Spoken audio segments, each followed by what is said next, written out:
वो कहते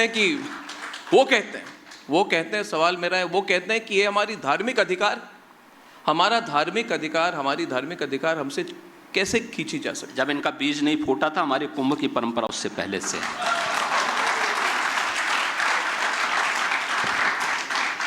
तो योगी जी, इस बार सनातन बोर्ड की बात भी आई है। कई लोग कहते हैं कि अगर वक्फ बोर्ड है तो सनातन बोर्ड भी होनी चाहिए, इस पर भी बहस होनी चाहिए, इस पर भी काम होना चाहिए। सवाल मेरा आपसे यह है, इस पर आपकी क्या राय है? देखिए, और इस पर महाकुंभ में चर्चा भी होगी। देखिए जी, मैंने कहा ना, हमारा सनातन धर्म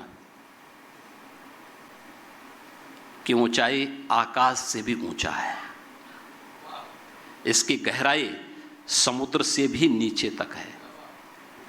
इसकी तुलना किसी मत और मजहब से नहीं करनी चाहिए, कतई नहीं। मैंने कहा ना, वक्फ के नाम पर भूमाफिया के रूप में काम करने वाले उन लोगों से हम अपनी तुलना न करें। हमारा सनातन धर्म बहुत बड़ा है जी, बहुत बड़ा है। हमें उस विराटता का परिचय देना होगा। हाँ, सजग रहना होगा फूट डालने वाले उन तत्वों को जो हमारी विरासत को नुकसान पहुंचाने का काम कर रहे हैं। और जहां तक आपने समाजवादी पार्टी के बउआ की बात की है, मैं बताना चाहूँगा, ये लोहिया जी के नाम पे राजनीति करते हैं। कभी डॉक्टर लोहिया को पढ़ें तो उन्होंने कहा था कि अगर भारत को समझना हो तो दो बातों को याद रखना। एक, सच्चा समाजवादी वह है जो संपत्ति और संतति से दूर रहे। इनका उदाहरण आप देख सकते हैं। और दूसरा, उन्होंने कहा भारत को अगर समझना हो तो राम, कृष्ण और शंकर, इन तीनों को पढ़ो, तीनों का अनुसरण करो।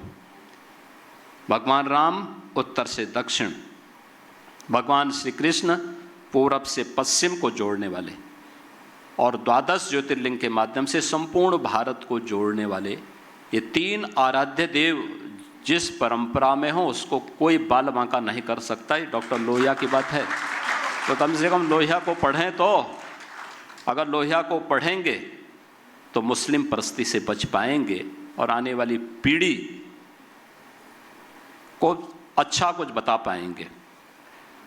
जिन्होंने केवल एक ही बात सोची है, एक ही बात जानी है, उन लोगों से क्या उम्मीद कर सकते? मगर जो हिंदू नेता हैं जो अब तक रामलला के दर्शन नहीं कर गए, अभी तक, देखिए हमारे नेता हैं जो रामलला के दर्शन करने नहीं गए, ये क्यों नहीं गए?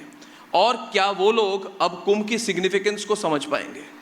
देखिए, हमारे यहाँ बाध्यकारी नहीं है, यही तो हमारी महानता है।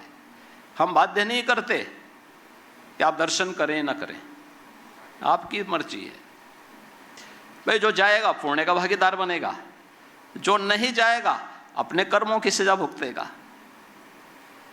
जाने दो सबको, उनकी मर्जी पे छोड़ देना चाहिए।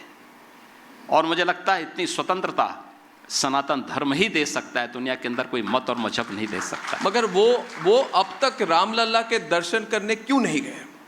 क्योंकि नैतिक रूप से इतना साहसी नहीं है। नैतिक रूप से साहस नहीं है, एकदम नहीं है। इन्होंने अयोध्या के साथ क्या व्यवहार किया था? अयोध्या को विकास से वंचित किया जी, अयोध्या को उसके अधिकार से वंचित किया, अयोध्या को उसकी विरासत से वंचित किया। तो ये तो विरासत के तो विरोधी हैं ही, विकास के भी विरोधी है। जिन्होंने अयोध्या के वासियों के साथ सौतेला व्यवहार किया है, उनको नैतिक रूप से अयोध्या जाने का कोई अधिकार नहीं। जो नैतिक रूप से परिपक्व होगा वही अयोध्या जा पाएगा। योगी जी, आपको याद होगा, और जब मैं आपसे मिलता हूं मैं थोड़ी सी लिबर्टी लेता हूं, खुलकर बात पूछ लेता हूं। 3 साल पहले आपसे मुलाकात हुई थी, अयोध्या सरयू के तट पर इंटरव्यू किया था आपके साथ मैंने, और आपने उस बार बुलडोजर की बात कही थी और एक तरह से खलबली मच गई थी उस समय। और मुझे भी तब पता नहीं था कि बुलडोजर शब्द से इतनी खलबली मचती है, मगर एक तरह से लगा कि इलेक्ट्रिसिटी आ गई ऑडियंस में, मुझे नहीं पता था। उस दिन मैंने देखा तो सरयू तट पर जब इंटरव्यू किया था आपने, बुलडोज़र पर खुलकर बात की थी। और योगी जी, मैं आपके करियर, आपके पर्सनैलिटी और आप जो बात कहते हैं उसको बहुत क्लोजली फॉलो करता हूँ। मुझे नहीं लगता कि आप ऐसे ही बोल देते हैं। लोग कहते हैं Yogi ji spur of the moment में बोलते हैं। मैं कहता हूँ कि योगी जी हर वक्त सोच के बोलते हैं। जैसे विधानसभा के अंदर जब आपने कहा कि माफिया को मिट्टी में मिला देंगे, तब आपने किया भी, और जो आप कहते हैं आप करते भी हैं। आप डायरेक्टली बात करते हैं और डायरेक्टली करते भी हैं। और फिर आपने कहा बटेंगे तो कटेंगे, नेक रहेंगे, एक रहेंगे तो नेक रहेंगे। आपको क्लोजली फॉलो करता हूं। आपने संभल की बात की, मैंने भी संभल में कई सारे रिपोर्टर भेजे थे।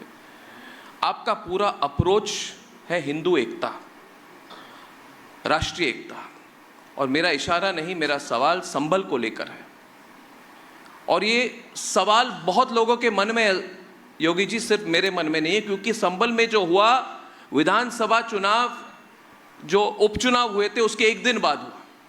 और सवाल मेरा यह है कि जो संभल में हुआ वो न्यायिक व्यवस्था को रोकने की कोशिश थी या फिर योगी आदित्यनाथ को रोकने की कोशिश थी, जिन्हें एक दिन पहले उपचुनाव में बहुत बड़ी जीत हासिल हुई थी?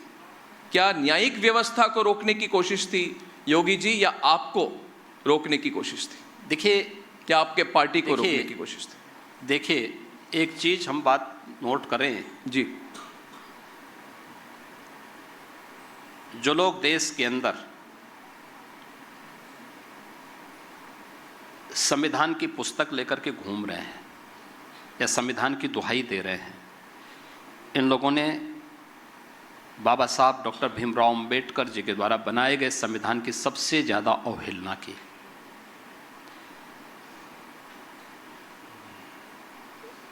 बाबा साहब भीमराव अंबेडकर जी ने 26 नवंबर 1949 को जो संविधान का ड्राफ्ट तैयार करके संविधान सभा को सौंपा था, जैसे 26 जनवरी 1950 को भारत ने पूरे देश के अंदर लागू किया, पूरे देश यानी लागू किया जिस संविधान को जी, उस संविधान में कहीं भी सेकुलर और सोशलिस्ट शब्द नहीं है, प्रियम्बल में नहीं है जी, नहीं, मूल प्रति को अगर आप देखेंगे जी, कहीं नहीं है। यह शब्द, ये दोनों शब्द भारत की संविधान की मूल आत्मा पर प्रहार करते हुए कांग्रेस ने तब डाला जब देश के अंदर इमरजेंसी लागू थी।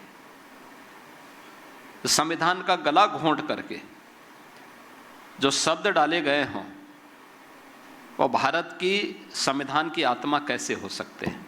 जी। एक